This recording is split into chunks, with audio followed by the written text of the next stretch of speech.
5%, వ్యయం కూడా 5% ఉంటుంది.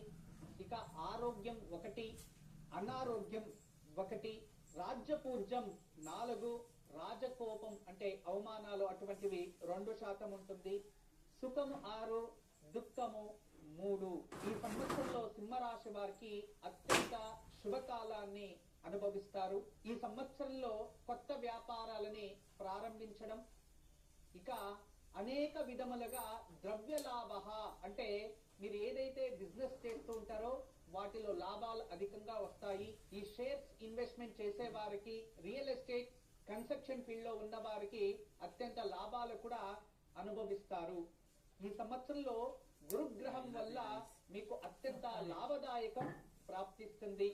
ఈ సంవత్సరంలో వివాహం లేని వారికి వివాహ యోగం ఏర్పడుతుంది, సంతాన ప్రాప్తి యోగం ఏర్పడుతుంది, గృహ నిర్ణయము, భూలాభము ఇటువంటివి ఏర్పడతాయి. అయినంత వరకు శని గ్రహం వల్ల కాస్త అన్ని విషయాల్లో ఆలస్యమైన అన్ని విధాలుగా లాభాన్ని మీరు పొందగలరు. ప్రైవేట్ సెక్టర్ జాబ్ లో ఉన్న వాళ్ళకి కొత్త జాబ్స్, విదేశీ యోగాలు, విదేశీ ప్రయాణాలు ఇటువంటివి ఏర్పడతాయి. ప్రభుత్వ ఉద్యోగంలో ఉన్న వారికి పై అధికారుల నుంచి గౌరవం ప్రాప్తిస్తుంది. మీకు ప్రమోషన్స్, ట్రాన్స్ఫర్స్ ఇటువంటివి జరుగుతాయి. స్త్రీలకి పర్టికులర్ గా ఈ సంవత్సరంలో గౌరవం ప్రాప్తిస్తుంది. కుటుంబంలో ఈ శని వల్ల కాస్త ప్రశాంతతని కోల్పోతారని, భార్యాభర్తల మధ్య అయినంత వరకు జాగ్రత్త వహించండి.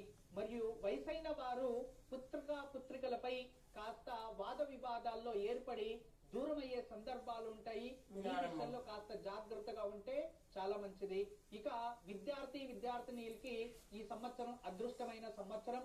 ఈ సంవత్సరంలో మీరు అనుకోండి మీకు ప్రాప్తిస్తుంది. ప్రభుత్వ ఉద్యోగాలు ప్రయత్నించే వాళ్ళకి మీరు శ్రమిస్తే ఖచ్చితంగా సక్సెస్ అవుతుంది. ఈ సంవత్సరంలో అయగ్రీవ స్వామి వారిని ఎంత పూజిస్తారో, అయగ్రీవ ఆరాధన, వారానికొక్కసారి అయగ్రీవ అష్టకం లేదా స్తోత్ర పారాయణం, అయగ్రీవ స్వామి దేవాలయాలకి వెళ్ళడం, పూజించడం వలన మరింత అభివృద్ధి అవుతుంది. చిన్న చిన్న విఘ్నాలు కూడా దూరం అయిపోతాయి. మీరు అదృష్టవంతులుగా మారిపోతారు. అయగ్రీవ స్వామి ఆశీస్సుల్ని పొందుతూ ఉండండి, పూజిస్తూ ఉండండి. గురుజీ, ఇక కన్యా రాశి వాళ్ళు